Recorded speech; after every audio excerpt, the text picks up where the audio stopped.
চলতি অর্থবছরে টানা ৮ মাস ধরেই নেতিবাচক ধারায় দেশের রপ্তানি আয়। সবশেষ মার্চেও রপ্তানি কমেছে প্রায় 18%। এমন পরিস্থিতিতে জুলাই আগস্টের ক্রয়াদেশ নিয়ে উদ্বেগ প্রকাশ করলেন ব্যবসায়ীরা। বুধবার এনবিআর আয়োজিত প্রাক বাজেট আলোচনায় ব্যবসায়ীরা বলেন, জ্বালানি সংকটের প্রেক্ষিতে বাংলাদেশে ক্রয়াদেশ যাচ্ছে ভারতে, তাই নবায়নযোগ্য জ্বালানির সরঞ্জাম আমদানি ও উৎপাদন পর্যায়ে কর ছাড় চান তারা। আমরা বলে আসতেছি আমাদের তেল নাই, আমাদের অমুক নাই, আমাদের গ্যাসের সমস্যা। কাস্টমাররা বাইরের ওরা কিন্তু এখন ভয় পাচ্ছে, ওরা এখন বলা শুরু করে দিয়েছে।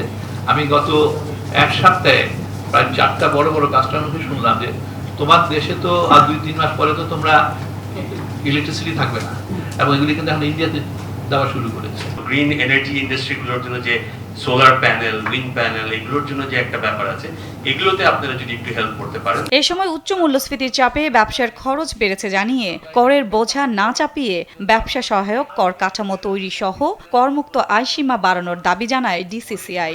লাইবিলিটিগুলো রিয়েল লাইবিলিটি না, ওই ক্ষেত্রে 10% দেওয়া, আর এই যে কোটি কোটি টাকার 10% মিলিয়নস অফ টাকা, ওইটা এডমিট করলে উনি একটা ঝামেলায় পড়ে যাবেন। আলোচনায় রপ্তানি বান্ধব বাজেট প্রণয়নের কথা জানান এনবিআর চেয়ারম্যান। তবে কর্পোরেট কর কমানোর পরিকল্পনা নেই জানিয়ে তিনি বলেন, ইচ্ছাকৃত কর ফাঁকি রোধে কঠোর পদক্ষেপ নেওয়া হবে। ভ্যাটের ক্ষেত্রে আওতা বাড়ানোর ব্যাপারে খুবই সিরিয়াস। আপনারা দয়া করে আমাদেরকে পরামর্শ দিবেন।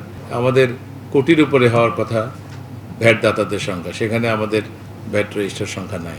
আমরা চাই নেটটাকে বড় করে আমাদের করের আওতা বৃদ্ধি করে, যাতে করে সবাই দেয়। অর্থনীতি সচল রাখতে রাজস্ব বাড়ানোর চাপ থাকলেও কমপ্লায়েন্স করদাতাদের হয়রানি কমানোর প্রতিশ্রুতি দেন এনবিআর চেয়ারম্যান।